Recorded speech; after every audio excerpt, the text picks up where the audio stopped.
Tyler, happy Thursday. Good morning. How you doing today? Good morning to you as well. Doing great. How are you? I'm doing well. I appreciate it. This week, we are going to dive into values from a coaching perspective. Over the weekend, you shot me a text about the values that you were thinking through for yourself and your athletes. And so that kind of prompted some back and forth between us around, what are values from a coaching perspective, just sharing thoughts.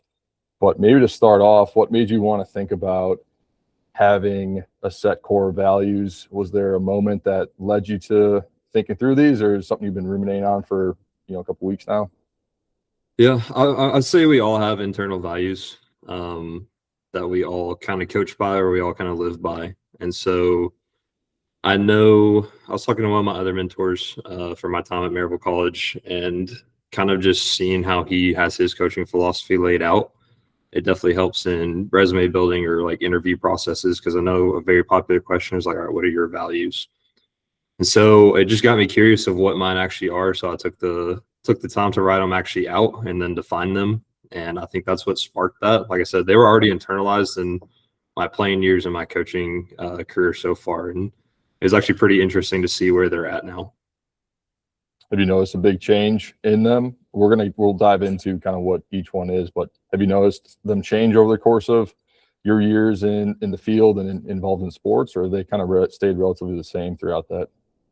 I would say they've been sharpened, honestly. They would be, like I said, early playing years, especially like you go all the way back to high school, I probably wouldn't have said these. But as I got through my collegiate career, I'd say these are the ones that defined who I was as a leader and as a captain, and then kind of carrying them over into now the coaching role as well. I think these are the ones that are pretty solidified in my mind. Again, I'd like to see where they're at in about 5 or 10 years and see if they've changed much. But these are the ones I definitely live by right now. Love it. I guess maybe just diving in, my thought here is we'll just kind of go value by value. At Peak Performance, we have our own set of values that we've thought of and iterated on.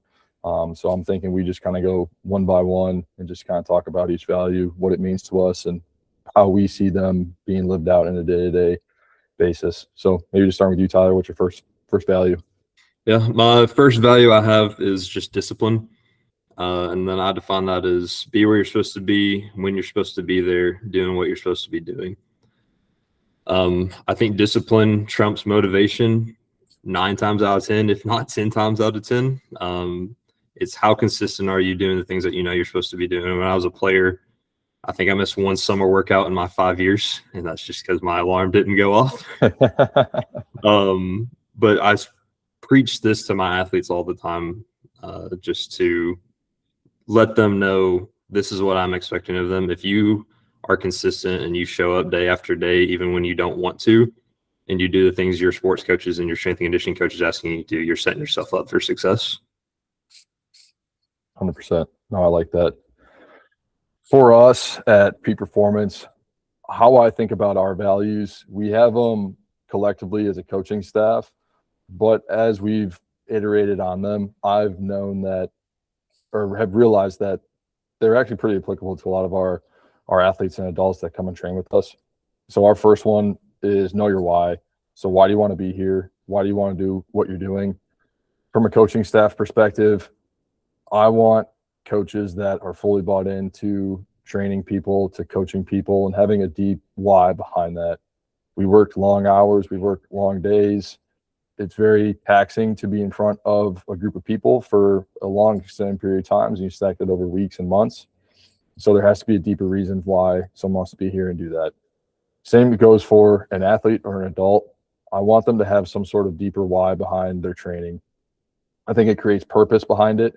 I think it leads into your whole discipline and motivation thought, where if someone has a deeper why, they're gonna be a lot more disciplined and committed to the process, to when things get hard, they can push through those things.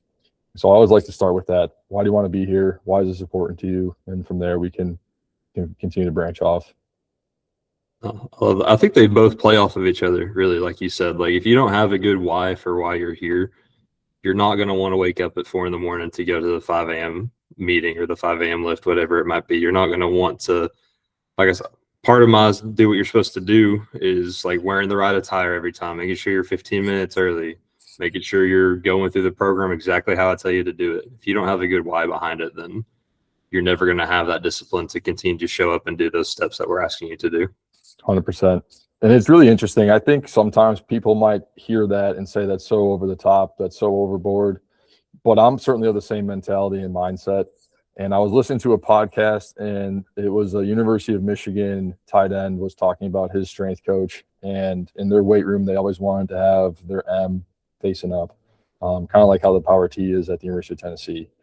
And it was like slightly off. And the strength coach came up to him and was like, "Do you think that's right? Or do you think that's straight?" And he goes, "Yeah, like it looks like it." And he tilts it like 5 inches or 5 degrees.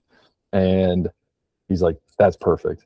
And he goes into this whole topic around, as a player, if it's fourth down, it's 4th and 2, and we're trying to get the defense to jump off sides. If I'm not willing to follow the small details in the weight room in the off season, in these smaller quote unquote times and periods, how the heck am I going to be ready and disciplined enough to go and do it in the biggest of situations? So I think the fact that how you talk about the discipline with just even how someone is showing up in what they're wearing, I think that translates to every aspect of sport. And so I think it's awesome that you start with that, because everything else kind of flows from there. I could not agree more. I mean, it's the old school mindset of, are you touching the line or are you not? Yep. And you can see that in the way that players react. Like even on the field, I've been at practices before and a player's like not really wanting to go pick up balls that went out of bounds or whatever it might be. And it's just like, if you're not willing to do the little things for your team and not do the things that are already being asked of you, how are we going to trust you to go in a game when it might be PKs for my soccer players? Like, how am I going to trust you to go up there and kick that ball when I can't trust you to go pick up the ball after practice? Like 100%. Those small things, I don't know if athletes always understand how valuable they are to coaches and how much they gain trust from doing the small things that we're asking them to do on a daily basis.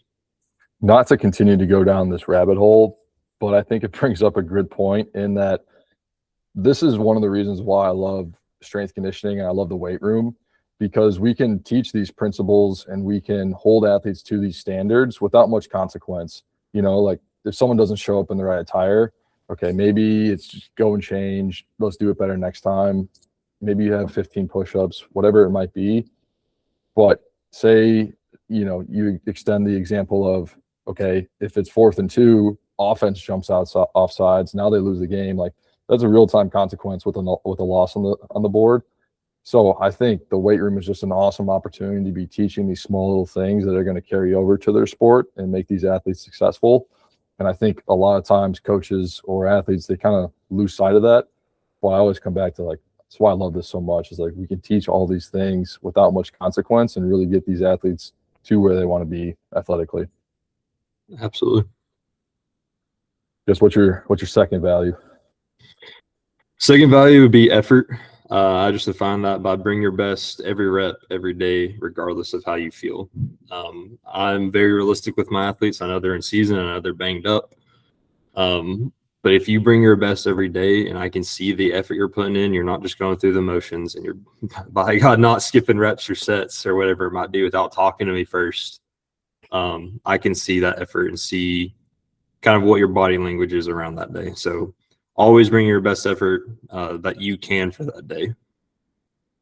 100%. I like it. Are there different ways that you try to objectify effort with your athletes in the weight room, or any on-field stuff that you might be doing? Yeah. Just a kind of observable terms. Like I said, you can see it in body language, but at the same time, all right, are you moving the bar at the fastest that you possibly can? Are you finishing every set? You wouldn't believe, but I've had some kids just skip the set completely, and that got me riled up a little bit. But touching the line, things that are actually coachable that you can see in real time, are they giving the effort that you're asking them to do? Are they running through the line, or are they stopping 2 yards short, not getting up to max speed? Are they not resting long enough in between things? What you are coaching and seeing how they perceive that coaching, and then are they able to try and apply it for that day? Like I said, there's always emotional things going on. There's real life that we deal with going on. I always tell my athletes, have a conversation with me. Don't just come in and go through the motions. I'm a human too. I understand. I'm going to take care of you.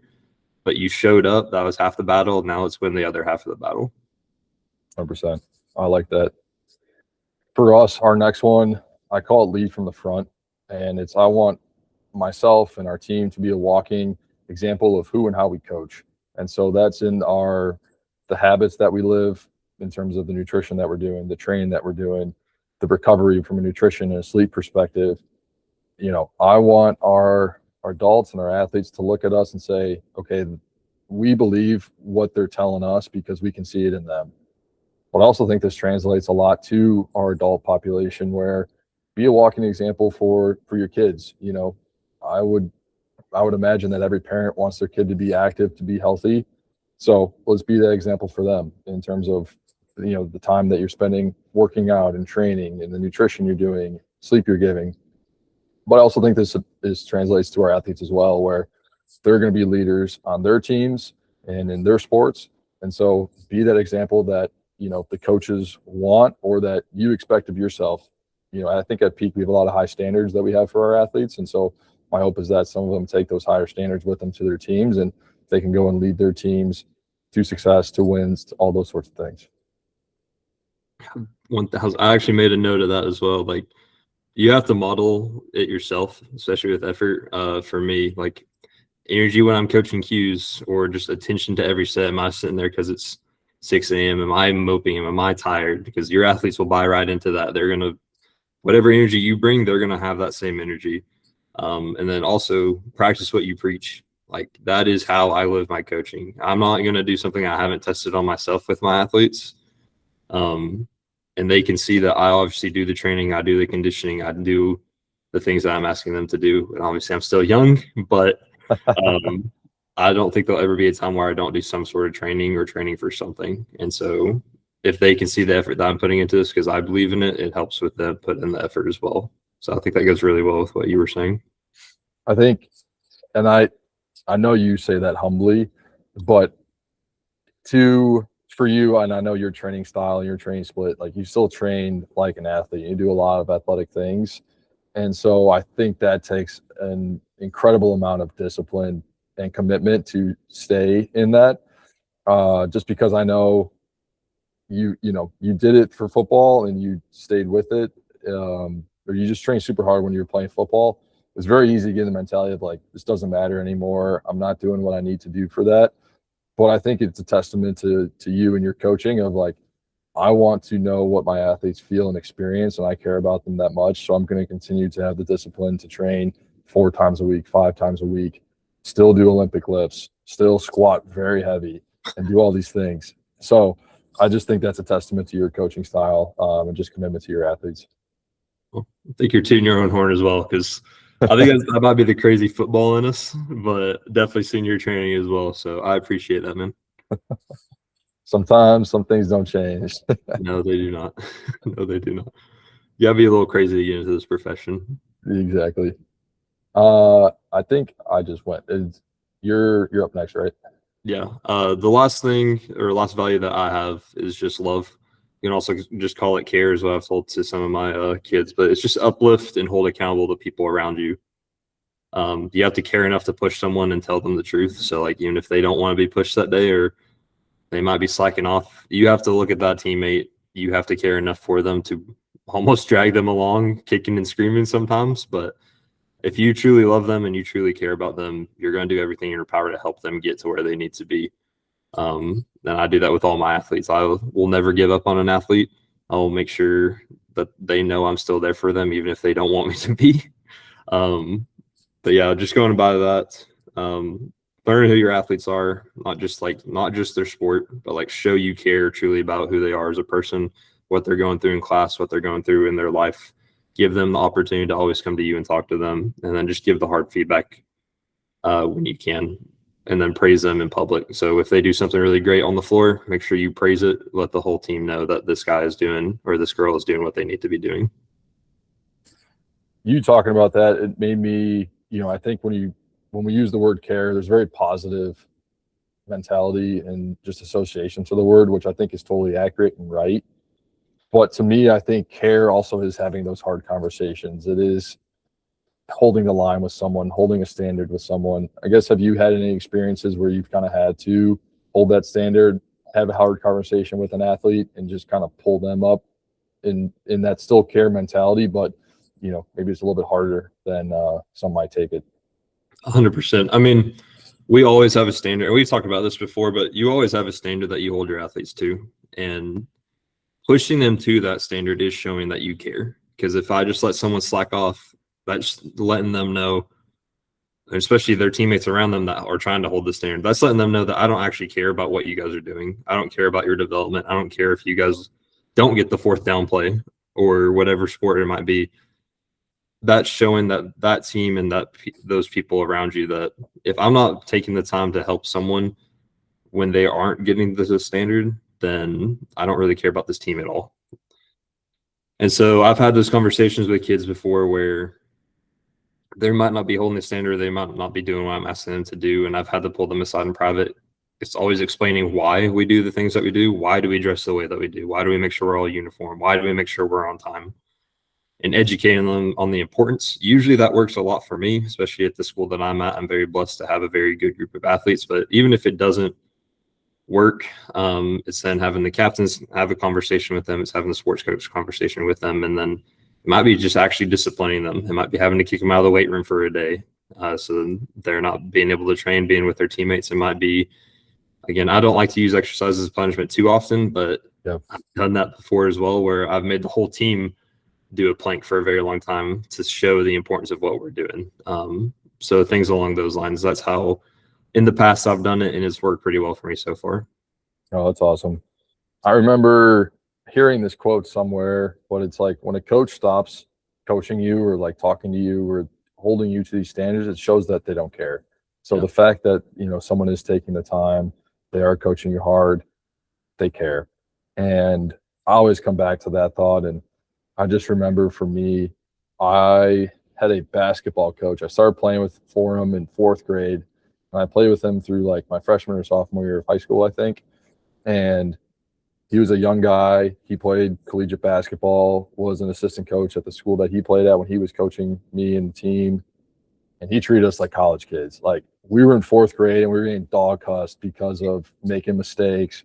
We would run till we puked, all this kind of stuff. And I just remember having conversations with my parents around like, what is this? Why am I doing this? And there were a lot of parents that witnessed it and saw it and pulled their kid out and put them somewhere else. But man, I'm sure grateful to have had those, 4 years, 5, 6 years of just like, he really cared and he wanted us to go and develop.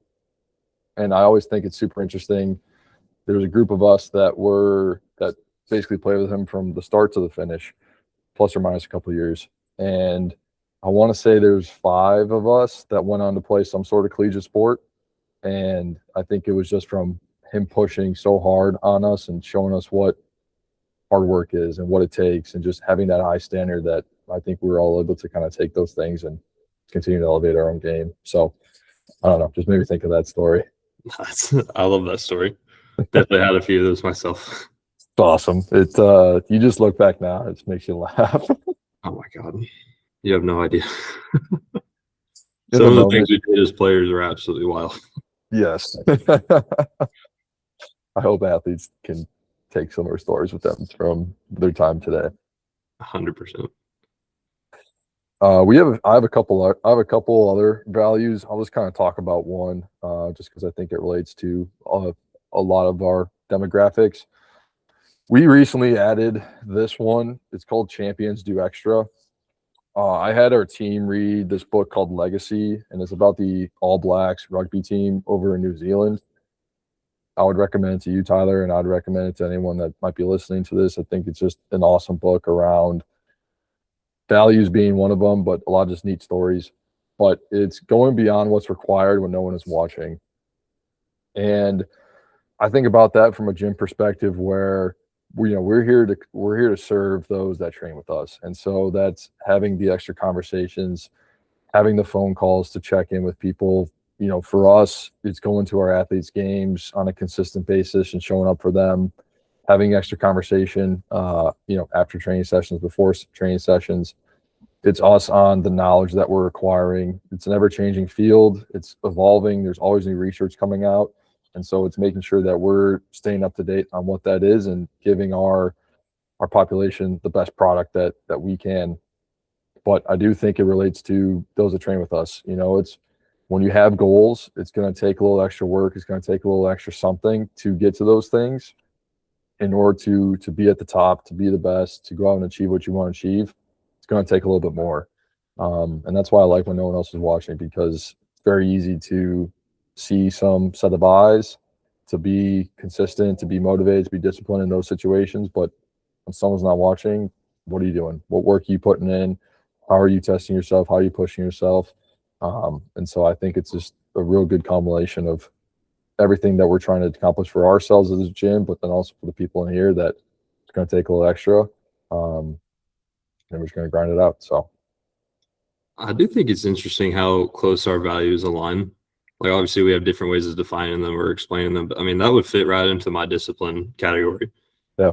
If you're not going home, if you're not eating the right things you're supposed to be doing, if you're not recovering the way you're supposed to be doing, like, what are you doing when no one's watching you? Are you putting in extra work over the summer when it could be, I got 2 months off? Or is it, oh, I need to actually do this summer packet that I was given? I need to actually make sure I'm in shape when I get back for the season. So I just think it's interesting how our values definitely are pretty similar, but also at the same time have some different flavor to them, I guess. 100%. I mean, Justin, as our relationship has grown, I think we're a lot more similar than we might be not. I think I'm saying that right. But so I guess I'm not too surprised by that. 100%. To that point, how have you kind of had conversation with athletes around commitment, discipline, doing the extra work, doing the extra things? I guess, how have you kind of navigated those conversations across the different teams, across a male and female athlete? Just because I know there's differences in how they interpret things, and how we've seen different athletes show up to like a weight room and all that. But I guess, how have you kind of gone about having those conversations? Again, I'll go. So I think I told you this before, but I was a teacher before I became a strength and conditioning coach. And so I always go back to education. Like, I created a nutrition PowerPoint for my women's soccer team that I'm actually presenting today for my men's lacrosse team. If I can show them the value of why this stuff is important, if I can show them why or how elite athletes do it, how the ones that their competitors are doing it, how their conference rivals are doing it, if I can show them that they're taking the extra steps that are putting them ahead of you, because you're already pretty elite, you've made it to this level of college, you're playing a sport, what's separating you from your competition now? And almost always it's the daily habits of going to sleep on time, not going out and partying every single weekend, making sure that you are eating the right amount of food, making sure you're training the right way, making sure you're taking time off. Because one of the big things for my male population is they like to go and train too much. And I know I was that way, where I would go and do almost a bodybuilding split when I was younger in college compared to training like an athlete, trusting your coach to give you what you're supposed to be doing to be physically prepared. So if I can educate them on all of those things, and it's obviously not just one conversation, it's creating those relationships to where they have buy-in and have trust and realize what you're doing works. That's how I go about trying to make sure they know that those daily habits are worthwhile to them. Do you ever draw on your own personal experience or like your own personal stories from your time as an athlete? Just putting it out there, you had a very successful career as in high school and college. So like, you've lived it yourself, but do you ever draw on that and share that with your athletes? I try not to too much. I hate talking about myself. I don't think my athletes want to hear about me talking about myself too much. I will throw it out there every now and then. Like, I'll talk more about the team I was on more so than about me, if that makes sense. Because obviously we were very successful when I played at Maryville. We won conference my senior year. And so pulling on those team aspects of this is what we were doing as a team more so than this is what I did. You know me, I'm a very humble guy. I try my best not to be prideful in the things that I do. I don't like to talk about the things that I might have accomplished because I'm just an old has-been sometimes. But Yeah. I feel like when I do pull on my experiences, it's only here or there, every once in a while, but it does have an impact if I don't use it too much. It's just another tool in my tool belt that I can use to help coach or give an example of how we should be doing things. Yeah, and that's an interesting point because, you know, the athletes you're working with, there's a similar level that, you know, you achieved and now they're achieving themselves. And so it's interesting in that they're kind of living it with them. And I think about it with our athletes. I'm a little more willing to share about my experience in high school and college, just because I know it's something that they're, for a good portion of them, they're trying to get to. Yeah. And so I try to do it from a relatability perspective. And hey, like, this is either something that was successful for me, or just as much as, hey, this didn't work for me, I'm seeing this in you. This is what actually happened with it. And so my recommendation and what I think is probably best for you in this, change course. You know, for example, I was having a conversation with one of our athletes that he was working out with his high school team, hurt his back, doing one of the lifts. And I was like, look, man, you're an awesome athlete. You're still really young and you still got a lot of runway left. You don't got to go in a weight room and prove it to a teammate or prove it to anyone else. Like, you know, take what we're trying to teach you at peak in terms of loading structures, what we're talking about when we want to see with different forms and how to actually, you know, execute a lift correctly. Take that with you so you can stay healthy. And I said, look, I was in your shoes too. I wanted to move a ton of weight. I wanted to be this big, strong, tough guy amongst my peers for my team. I got hurt. And it only limited me. The older that I got, the higher up that I got. And it's something I was never able to come back from. So I try to use it from like a learning perspective, give them some piece of information that maybe they can take away and say, oh, I can replicate this. Or, okay, this is what happened for Greg. Maybe I shouldn't be going down the same path because of what happened. So it is kind of interesting just in terms of when you look about, or when you think about different athlete demographics, there's just differences in that and kind of what they're buying into and what they're hearing and what they might just kind of need next. 100%. I think, again, I'll use more professional examples, like golf notorious for not really wanting to lift. When I had men's soccer, pretty notorious for not wanting to lift. But I'll use guys like Rory and show some of his training to my golfers, and then they'll understand, okay, if the best in the world just won the Masters is doing this, maybe it is actually beneficial to me. I'll draw on those experiences or use some examples like that a little bit more. Now, like you said, if it's more of a one-on-one setting, I will use some of my own experiences.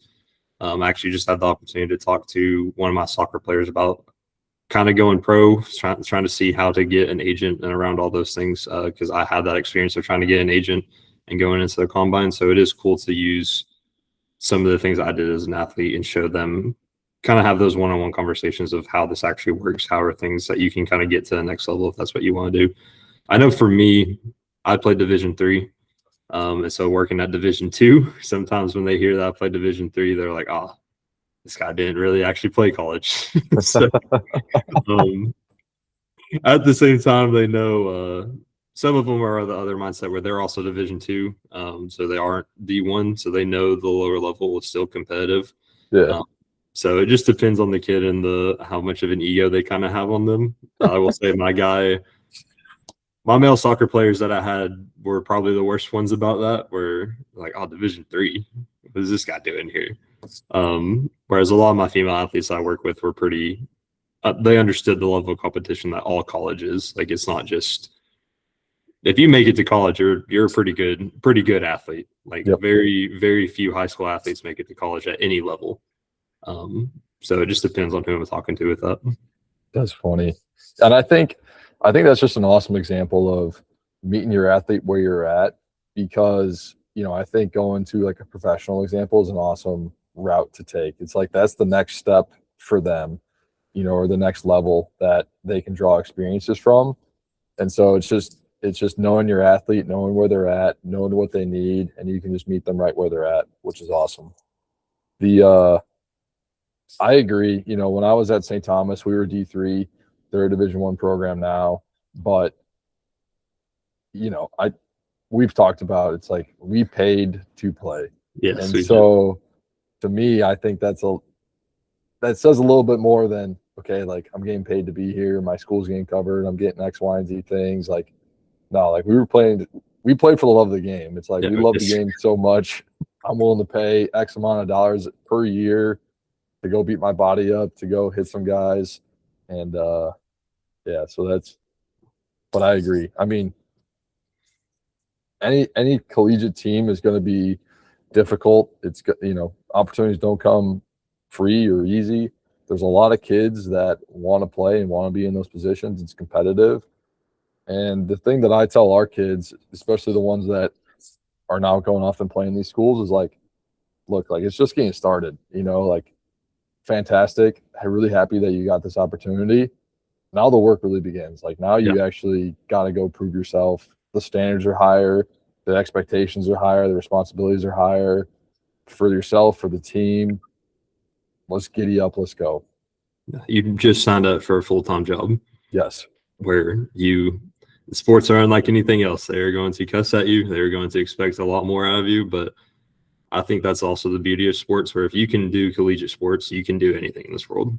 I agree. And, I think it takes a certain person to want to go in, to do it, to be in that environment, to have that level of commitment.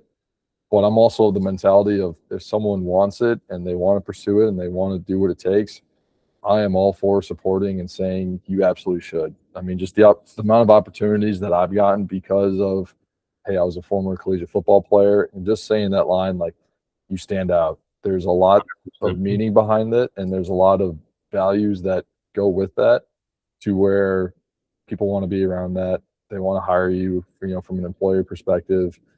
So I think it is all worth it. Oh, 100%. And you said earlier, like, some people might think it's a little over the top. But like I said, if you can be disciplined enough to do the things that you're being asked to at a collegiate setting, on top of doing school, on top of all the personal stress, on top of all the financial stress that might come with it, if you can get through it and do it well, like, you were setting your life up for success. And I know for me, I reminisce about it. I miss it a lot. But I wouldn't want to do, like, it set me up for what I'm doing now, and I absolutely love what I do. 100%. Now that, it's fall camp for a lot of these football teams, you kind of got that itch right now where you're like, man, wish I was strapping up the pads, buckling up the chin strap. You get those feelings? Yeah. I mean, you talked about earlier, I train my butt off pretty much 5 days a week, if not 6. And sometimes it's like, I think I could still go hit somebody pretty hard if I needed to. But I love coaching. I love the teams that I have. I don't think there's anywhere I would rather be than where I'm at right now. It's awesome. It's crazy. Fall camp, it's winding down. They're on the back half. Ready to turn on college game day and watch some football. Heck yeah, I agree. Just Saturday mornings, letting it rip. I love it. All right. Any other closing thoughts from you on values? I would just say, the more I was looking at this and talking with you, I think all 3 of mine play into each other. Like, if you don't love your teammates, you're not going to be disciplined. If you're not disciplined, you're not going to give in the effort. And if you don't give the effort, like, if you don't see your other teammates giving effort, you're not going to love them as much as you probably should. So I think all 3 just play on each other. And I think that's why I wrote the ones that I did, because it shows that you are actually trying to win championships. You're trying to push your team as far forward as you can. So that was just a cool conclusion I had while I was looking at all 3 of mine. And again, I think both of ours bounce off each other. I think we're very similar in coaching style. And so it's cool to see another respected coach having a lot of the same ideas that I'm having. It's reinforcing, you know what I mean? Yeah. Like sometimes you feel like, I don't know if these are right. could be a little better, but I agree. It's like when you hear kind of similar thoughts from, similar people, it's like, okay, I think I'm on the right path. Absolutely. Awesome. Well, we'll wrap it there. Tyler, I appreciate your time this morning. Always good to chat. Always good to talk. Appreciate you having me. Absolutely. Go crush it with the teams. You too.